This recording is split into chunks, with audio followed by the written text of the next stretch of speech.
Why is it important to follow OEM repair procedures? We're going to find out next.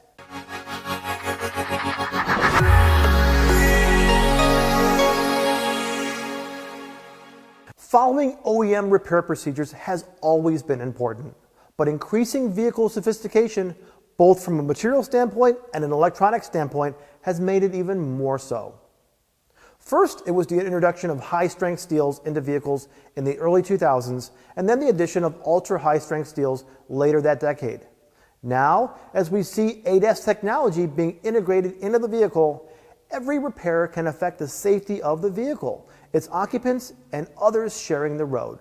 Some repairers will argue there is not a published repair procedure for every repair they come across, and that, in the real world, they have to do what is necessary to fix the car, even if that means improvising. But that will not hold up in a court of law. With enough research, repairers can find the information they need. Collision repairers, with their decades of experience, may believe they are the experts, but in fact, it is the automaker who is the foremost authority on their vehicle and how to repair it. Who else would know the critical build information better than the company that designed the vehicle? The OE procedures are also tested with the same crash simulation software used when the vehicle was designed, so comparative analysis can be easily performed. Many procedures are also physically crash tested for validation.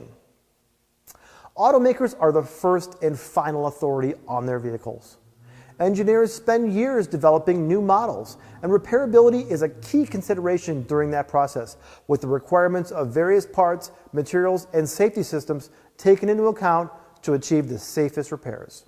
Following OE repair procedures is the only way to have confidence that a collision-damaged vehicle will perform as intended.